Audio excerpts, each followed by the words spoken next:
The modern idea is you're supposed to accept yourself. I think that's an insane idea, by the way. Really, I can't think of a more nihilistic idea than that you're already okay. It's like, no, you're not. And the reason you're not is because you could be way more than you are. And so what do you want to be? You want to be okay as you are? Or do you want to strive towards what's better? Human beings are insufficient in and of themselves and need the movement upward. And so they need to conceptualize something like the highest good and then to strive for that. You should love and feel good about the person you are now. And that's actually a dubious proposition for a variety of reasons. One is, whatever your self is not only what you are. Yourself is also what you could become.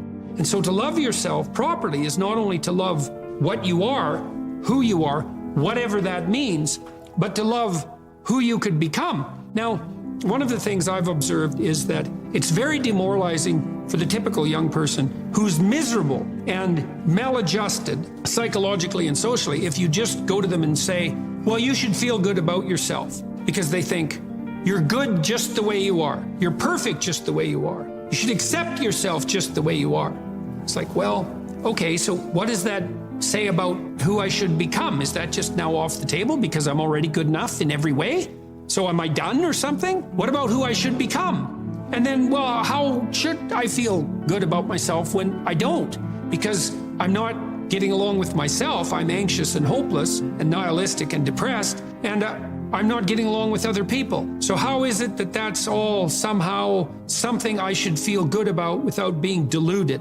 And these are complicated questions because you don't want to beat yourself with a stick, which might be the opposite of that. So, well, feel bad about yourself. It's like, no, be judicious and merciful with yourself and think that you need to accept yourself in some way, the way a mother accepts a child. But the maternal spirit is not the only spirit that governs the love that a child requires properly.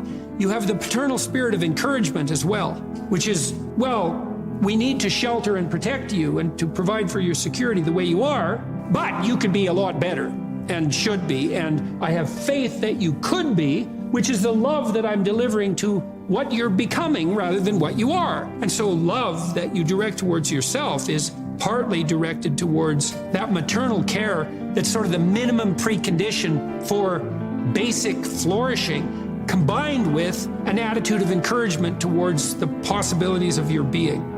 And so that's a much more sophisticated so-called self-love, partly because it's the kind of love that envisions you as something that unfolds across time. And it's a much richer conception because it also implies that there's a responsible adventure to your life.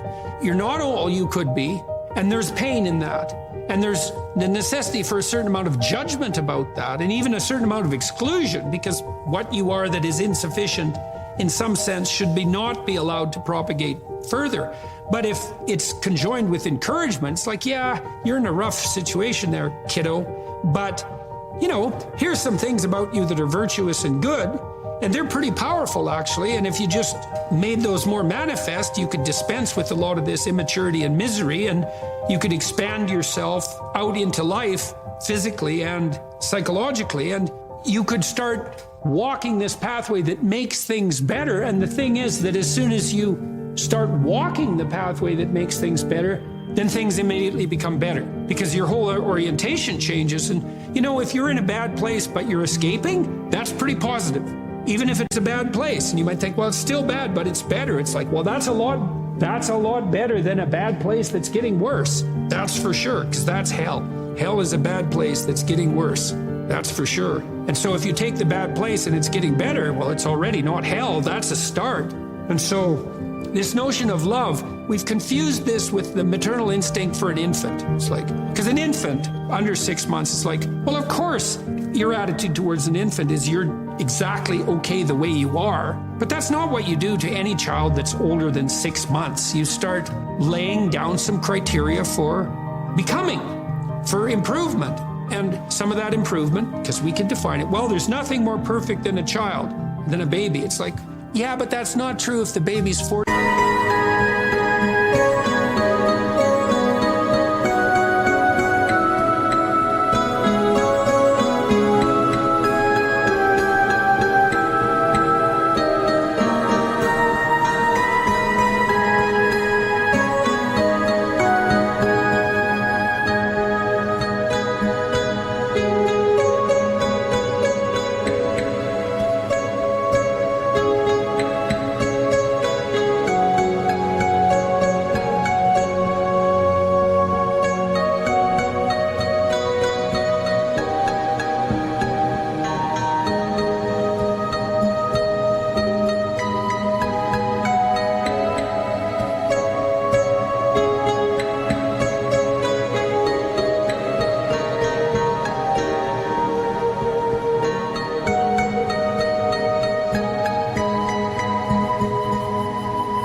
years old, right? It's true if the baby's 6 months old and actually a baby, but by 9 months, well, the child is going to start to interact socially. And now there's some principles that the child has to learn to abide by so that social interaction is optimized. You want to take the infant who's entirely dependent and turn them into something that's autonomous and then socially integrated, and then socially integrated in a manner that's moving them towards individual responsibility. And the love is not only love that's devoted to what they are at any point, which is that encompassing maternal love, say, but the love that says, yeah, kid, you know, we're pretty happy you're around, but the new you is going to even be better. And that's encouragement, and that's part of love. It's half of love, that's for sure. And you want to direct that to yourself as well. It's like, you don't want to judge who you are so harshly that you just destroy yourself and everything is cast into the pit. You want to take a look at yourself and say, look, you know, you're a person among persons and you have intrinsic worth and you have your flaws, your sins, your domain of ignorance and inadequacy, but that doesn't mean that you're entirely worthless because of that. You have a base level value. That's intrinsic worth, let's say, that's reflective of the fact that you're made in the divine image. In the most fundamental sense, you have intrinsic worth, and that's due a certain degree of baseline love. But there's the becoming problem. It's like, well, especially when you're young, most of you is still in the beginning.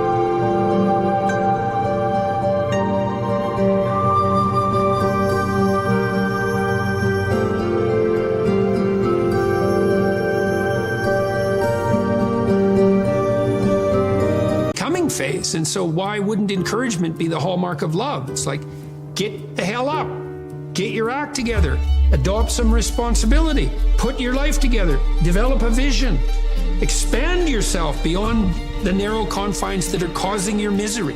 And we think you can do it.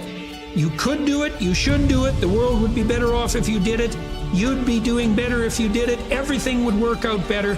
Why would we not work to make everything work out better? And you're the person who could do it. And you tell young people that, and they think, oh, no one ever told me that before in that way. And they think, well, maybe I should get my act together. And then they go out and try to get their act together. And they think, well, turned out that worked. And I'm less miserable. I could try doing it a little bit on a broader scale. And they try that, and they think, wow, people seem a lot happier with me. I have more friends, and I'm more popular. And I'm a little more physically attractive because I'm standing up a little bit straighter. And then away they go and unfold, man. Be a force for good in the world. And that'll be the adventure of your life. When you're getting ready in the morning, when you're working, or when you're simply looking to open your mind, download Mindset and listen to your favorite inspirational speeches of all time. Your brain is the most powerful weapon in the world.